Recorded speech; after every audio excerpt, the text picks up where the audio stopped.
Coming up on New York City Sports Tonight, the Jets stood tall on the 10th anniversary of 9/11 in dramatic come-from-behind fashion over Dallas. The Giants played a divisional game against a very motivated Redskins team in Week 1. New York native and All-Pro running back Ray Rice out the block strong against the Steelers.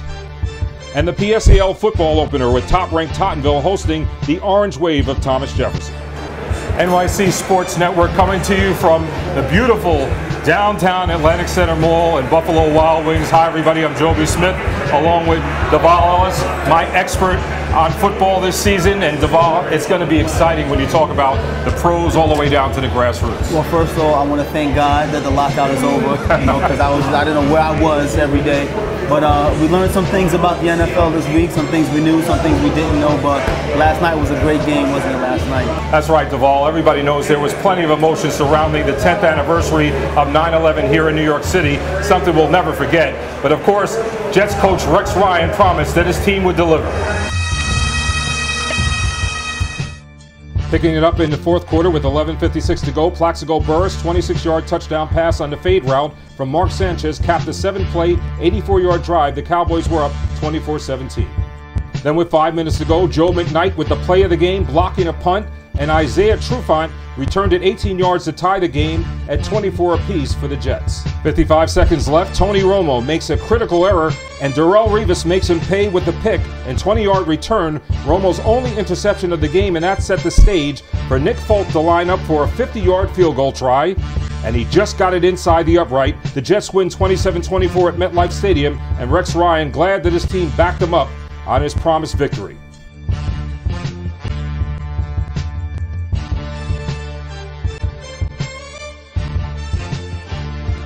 Meanwhile, the Giants and Eli Manning in the nation's capital for a divisional matchup with the Redskins, and Ryan Kerrigan broke the game open with a 9-yard pick six. Eli obviously disappointed, along with Coach Coughlin, with a 28-14 loss to Washington.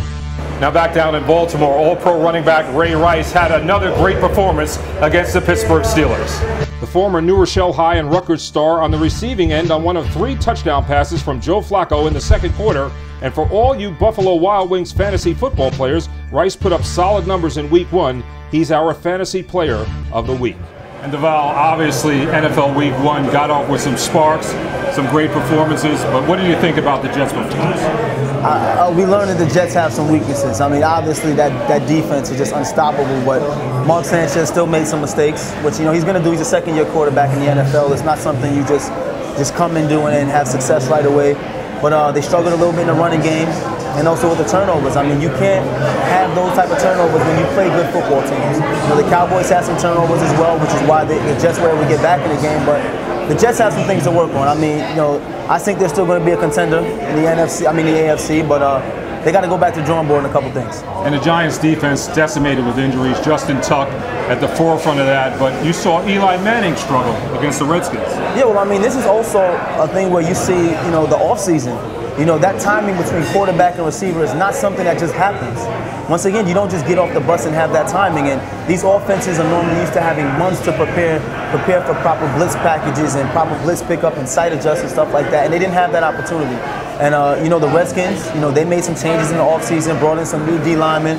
One of my close friends, Stephen Bowen, defensive tackle for the Redskins, had his first sack last night. But the Redskins look really good. The Giants didn't look that bad. But, I mean, some of the mistakes they made were just not typical mistakes. Like the low field goal at the end to get it blocked, the turnovers at the end. Like, that's just bad football. I'll tell you what, I was extremely proud of Ray Rice getting out the blocks that way in Week 1 against the Pittsburgh Steelers of all teams, and he usually performs well against them. Yeah, I mean, I'm not surprised. Ray Rice is an extraordinary talent, explosive running back, not the biggest guy, but always one of the hardest workers, and you can see it every week as he steps out on the football field, man. He's a great athlete. He's just really fast, and, when you have a running game like Baltimore has, and then you can get the ball to Joe Flacco, and now they have, some guys that can make plays down the field, and Evans, and they lost Mason, but they got some guys on that offense now that can put points on the board.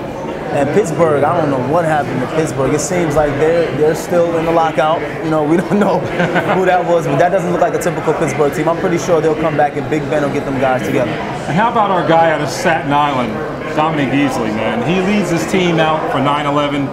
Outstanding player, is going to be a key player on that defensive front for the Gators down in the SEC.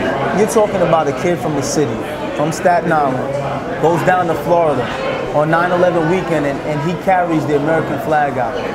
That's a big deal in New York City football. I don't know if anyone else realizes that, but that's a big deal.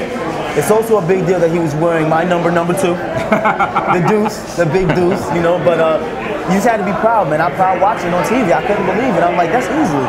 That's one of us. That's, you know, you have to be proud and say to yourself, that kid played at this level of football, and now he's at the elite level of college football, and it has to inspire a lot of our kids. Absolutely. Easily repping New York big time. Now stay with us. When we come back, we'll have plenty more downtown in Brooklyn from Buffalo Wild Wings.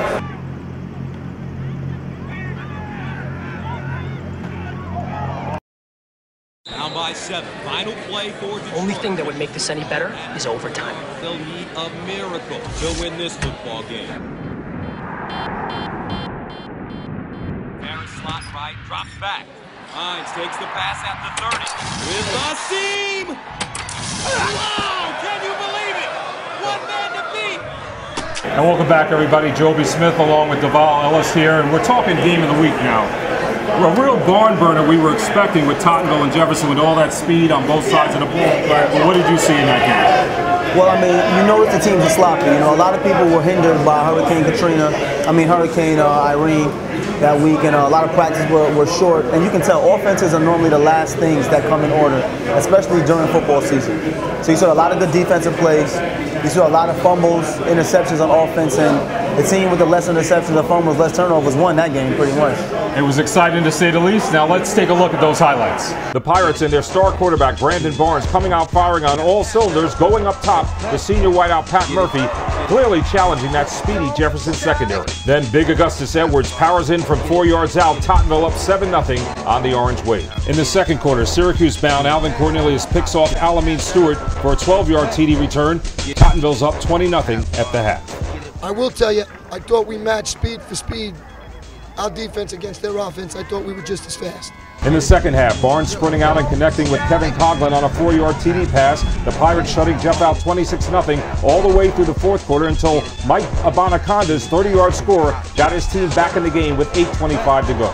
The Orange Wave defense kept rallying, forcing a turnover, then capitalizing with this big 56-yard fumble return for a touchdown by Devontae LeGrand. It was a 10-point game with just 6:07 left. The Tottenville stayed composed and closed it all out with Andre Darnt. Afterwards, Duval Ellis with the game-over MVP winner. Well, how do you feel about being Week 1's winner of the Game of the Week MVP trophy? I'm very proud of myself. You know, I'm very proud of my team. They helped me out get this. They helped me get this. You know, so basically, it was a team effort. I helped. Everybody else helped, but thank you. And Duval, Alvin Cornelius, an outstanding player along with Brandon Barnes, a real good quarterback for Munson and those coaches over there in Tottenville. They've got a real solid foundation to build on. Yeah, I mean, I was mostly impressed by Augustus Edwards. Here's a kid that I had an opportunity to see this past summer during training, and I was impressed. Man, Gilbert Mendoza is one of those kids that you can't replace, just like a Wilbur Lee at Boys and Girls. But you're talking about 6'2", 215 pounds. He's only a junior. He ran the ball with aggression, good balance, good speed. And I mean, when you add that with Brandon Barnes and Alvin Cornelius, that gives them just that trifecta where they just can't be stopped. Let's talk about this last victory against Jefferson. Jefferson was supposed to be a title contender. You know, a lot of speed. How'd you feel the game? The game went well. They played hard, but I felt like we wanted it more. We came out, we executed. Well, you won the game over MVP trophy. 2 interceptions, 1 for a touchdown. How would you rate your performance? I'll say I did good for the most part, but you know, I didn't do as much as I could. So I just gotta work on it. Well, I know a lot of coaches were complaining about the Hurricane Irene during camp. You guys went away for camp, right? Well, our camp is still at time though. Well, did y'all struggle with the hurricane? We had a day off. We missed one day. You missed one day? You see? Say that one more time. We missed one day. See, this is the difference between certain schools. They miss one day. Hurricane, y'all was out there in the hurricane? Yes. Yeah. See, you about to get Coach Munson in trouble. PSL, don't punish him, all right? He's trying to build good men, all right? So I don't even blame him. But everybody knows that offensively, that's the last thing to come together. So it's the first game. You know, you struggled a little bit. How would you rate your offensive performance? Well, our run game was real good. I was impressed with our own run game. It was better than I thought it would be. Our pass game it was all right. It's going to improve as the season goes on. Did it seem like the timing was a little off a little bit? Yeah, a little bit. You know, it was a new whole offensive line, so he didn't really have as much time as he expected. But you know, with practice, you know, it'll get better. Well, I know you guys missed Gilbert Mendoza. He's a great running back. But talk to me about him. He's a beast. Yeah. He's a beast, man. Tell me how good you think he could actually be. It was his first game, and he just got in there and started running. It really surprised everybody. I think he's going to be good. I mean, based on what I see, I mean, I think he's about 6'2", 210. He still has room to grow. He's going to be, I'm saying it now, on NYCFootball.com. By the time he graduates, he's going to be one of the best running backs in NYC football history. Do you concur? Yes. You know why they know what concur means? Because they can read. They can study, that's why. You guys, if you don't know what that word means, look it up. All right, these guys know what it means. That's how you become a college athlete. You know, it's a fun atmosphere down here at Buffalo Wild Wings. Great food all the time. Wing specials, you got to definitely come down. Let's check in with Amelia Ismore with some of the football fans that are having fun down here on a Monday night. What's up, everybody? It's Amelia Ismore. That's right, for NYCSports.TV. Now, we've got some of our audience participants here. We've got Vaughn. We've got none other than Sean, as well as Harold. Now, guys, what did you think about, you know, this has been September 11th, 10th anniversary. The Jets won, the Giants didn't. How did you feel about that? I was pretty happy that the Jets picked it all. It was an excellent game. Pretty much play on field. The Giants, on the other hand, you know, they have some work to do. They're a little banged up. I'm pretty sure they can get it done also. But to answer the question, it was a pretty successful weekend as far as New York sports and football. But, you know, this week is Fashion Week. And, you know, I always talk about fan fashion, and I see you sporting your fan fashion right now. Talk about why it means so much for you to just rock those colors. Well, I mean, you always have to represent. So, colors, fashion, detail, personality, where your head is at, and also football. So, when I wear authentic Al 1985 jersey, you know, trans workers, EMS workers, city workers, I can go to the state, they can be like, oh, good jersey. Because it tells them who you are and what you're about, and what you like, and what you're doing. So we talk about fashion always plays a part of the individual, whether it's play for the work. No doubt. I agree with you. You guys got anything else you want to say to that? That boost morale and let the people know who you cheering for, and then have the crowd going wild when your team scores.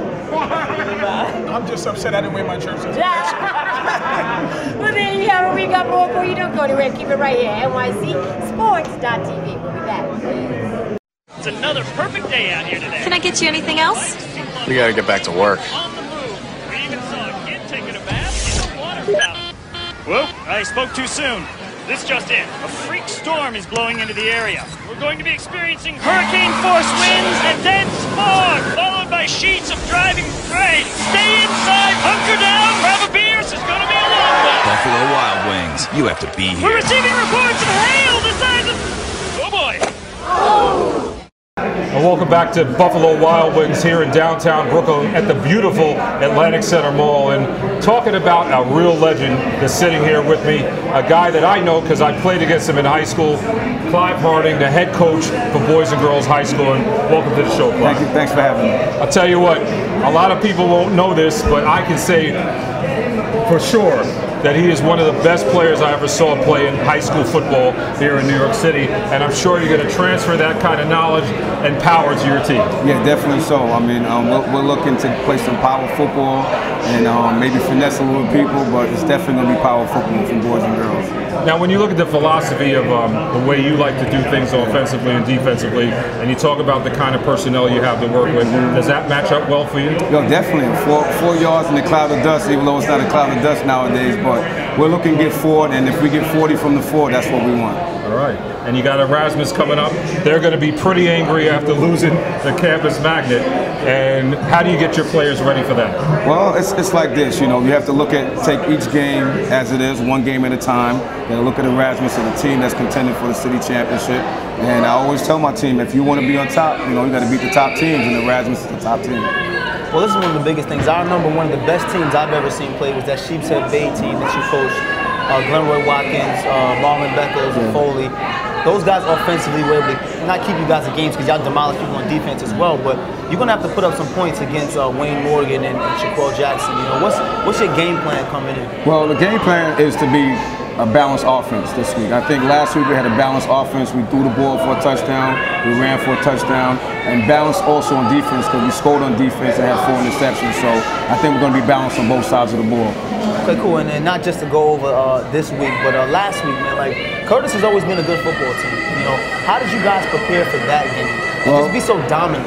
Well, I think the thing that we focused on was just being tough. We have to be tougher than Curtis because we know the history of Curtis is having tough teams, and we thought we had to be tough. I don't think it came down to X's and O's. I think it came down to who was the tougher team, and we proved to be the tougher team on that day. Well, last year you graduated one of the best football players in the city in Wilbur Lee.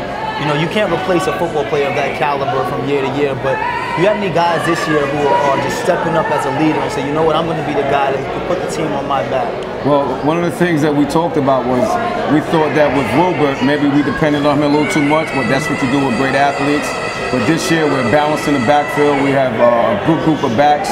Our number one back is Kadeem Campbell, who rushed for 112 yards and 12 carries, and he's going to be the guy that's going to get most of the touches. But we have our fullback, which is Richardson the receiver. He's going to get some touches, and Najee Champagne at our right halfback, who is explosive too. Well, I'm looking forward to this week, especially because you guys coming off a big win, Erasmus coming off a big loss. I'm a Brooklyn guy, so this is good Brooklyn football. You know, you get tired of hearing, I know about the city champs, but you want to see some good competition from week to week, and you throw boys and girls in the mix. You beat up on the Curtis team, and you got Erasmus. I'm loving just the Brooklyn football that's being played right now. I'm tired of Staten Island. That's just me. I'm tired of it. And Clive, it's got to be really, really easy for you if you've been involved with the program for 5 years to get the kids to buy into what you're selling. Well, I think that, you know, when you take over a program, even though I started 5 years ago, and you know, I had my footprint on from day one, but it takes about 5 years to really get the program going the way you want. And especially running a complicated wing T offense, for the kids to understand what you're doing and to have the coaches understand what you're doing, it takes about 5 years. And we're at that 5-year point right now. So hopefully the 5-year mark is the test of time. And I got to say this, it's maybe a little nostalgic, but when you played for Lincoln, you guys were really winners in Brooklyn, and you translate that to your kids 3 decades later, they've got to be pretty proud of you. Yes, definitely. I mean, I don't talk about it much, but you know, I always tell the kids, listen, I played in this offense. So when I tell you that this is going to work, this is going to work, and they understand it because I played in the offense. So I get a good response from the kids. All right, Coach, best of luck against Erasmus. Thank you, definitely. Clive Harding, a true legend in the PSAL. Down by 7. Final play for Detroit. Only thing that would make this any better is overtime. They'll need a miracle to win this football game. Harris slot right, drops back. Hines takes the pass at the 30. With the seam! Wow! Can you believe it? One man to beat! And joining us now here at Buffalo Wild Wings in downtown Brooklyn, CEO of Game Over, Eric Hickson. Welcome to the show, Eric. Well, thanks for having me. Thanks for having me. We're very happy to once again, this is the second year that Game Over is going to be involved with football. Football is something that we wanted to expand into, and the Game Over trophy is now the symbol of victory for football for the Game of the Week, the NYCFootball.com Game of the Week. And Duval handed that trophy over to Alvin Cornelius this week. He looked like he was excited. Yeah, I mean, it's funny you talk about making the transition from basketball to football, because I made the transition in high school. What made you make the transition from basketball, which is, you know, New York City is a basketball sport. What made you make the transition from basketball to football? Well, you know, from day one, Game Over was designed to be, just the term itself is good for all sports. You know, just about in every sport there's that definitive moment. That's the game over moment, we call it. So it was just a natural thing for us. And the thing that held us up was we wanted to come up with that definitive symbol. You know, the basketball trophy is the guy with the ball in one hand and the rim in the other. What were we going to come up with for football? So we came up with what we have, the guy with the football in one hand and his foot on an opposing team's helmet, crushing it down, and game over. It says it all. Well, I have one more question. Do you think New York City is becoming a football city? I think what NYCFootball.com is doing is absolutely great. Just the buzz that I hear out there on the street and around the circuit is that this game of the week concept has really, really taken off. So I think it is. I really think that it may catch up with the rest of the country, and I think that's what the goal is. Thanks a lot for stopping by, Eric. We look forward to that trophy being presented every week, and I know the kids love it. Absolutely. We're proud and very happy to be a part of this. Week 1 is in the books, and remember to go to NYCFootball.com and Madman Predictions for all the best and latest info, and of course our Game of the Week with defending PSAL champion Fort Hamilton on the road to take on Campus Magnet, coming off that big upset win over top-ranked Erasmus Hall. We'll see you next week. Get it, get it, get it. Yo, don't stop.